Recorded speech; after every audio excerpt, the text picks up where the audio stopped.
L'insuffisance cardiaque est donc une maladie chronique évolutive qui est liée au fait que le cœur n'est plus capable d'assurer sa fonction de pompe. Et donc ça entraîne une série de signes et symptômes. Les signes de l'insuffisance cardiaque, on les connaît sous forme d'acronyme, on appelle ça EPOF. Qu'est-ce que ça veut dire exactement?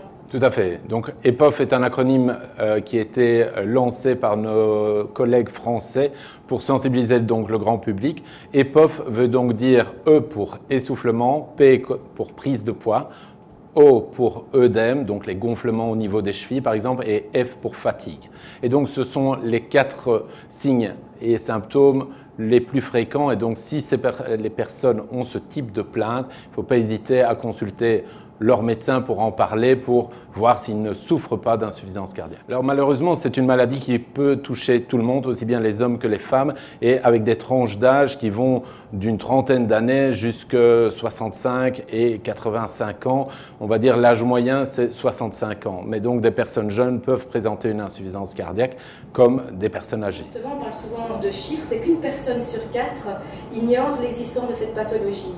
Tout à fait. Donc, plusieurs études avaient été réalisées, aussi bien au niveau européen qu'au niveau belge, et on s'était rendu compte que malheureusement, la pathologie et cette maladie est méconnue du grand public. Souvent, l'insuffisance cardiaque est considérée par le grand public comme une fatigue du cœur et est liée au vieillissement, alors qu'il n'en est rien. Il y a toute une série de causes qui peuvent aboutir à l'insuffisance cardiaque. Les plus fréquentes sont l'infarctus du myocarde avec la maladie coronarienne, donc une zone du cœur a souffert et puis la personne peut développer une insuffisance cardiaque, mais également des problèmes d'hypertension mal traités peuvent aboutir à une insuffisance cardiaque, des problèmes au niveau d'une valve ou des causes toxiques éventuellement, et puis après on a toute une série d'autres causes qui peuvent aboutir à l'insuffisance cardiaque. Alors c'est pourquoi les journées de sensibilisation, comme il y aura demain au CHR Liège, sont très importantes. Alors que va-t-il se passer concrètement? Comment allez-vous sensibiliser, conseiller et informer le public?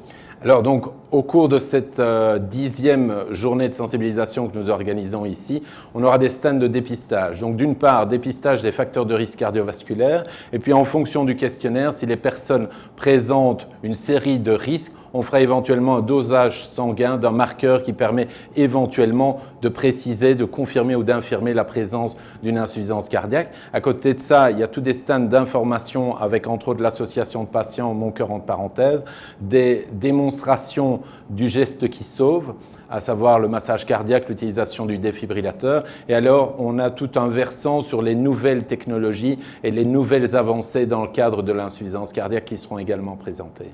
Alors bien entendu, demain, on va proposer aux gens d'avoir un passeport santé. S'ils sont décelés positifs aux symptômes, ça fait un petit peu peur, mais il y a des avancées significatives. C'est d'ailleurs le thème de votre conférence, Espoir et avancées de la lutte contre cette maladie. Tout à fait. Donc, plus d'une fois, les patients nous disaient « Ah, les campagnes comme ça sont assez pessimistes ». Et ici, c'est pour leur montrer que sur les dernières années, toute une série de nouvelles choses sont apparues, des nouveaux médicaments qui ont été validés, qui sont accessibles désormais en Belgique, qui permettent non pas de guérir la maladie, mais de au mieux la contrôler et permettre aux gens de vivre dans les meilleures conditions le plus longtemps. Il y a également des nouvelles technologies et donc tout ça sera abordé lors de la conférence prévue à 16h.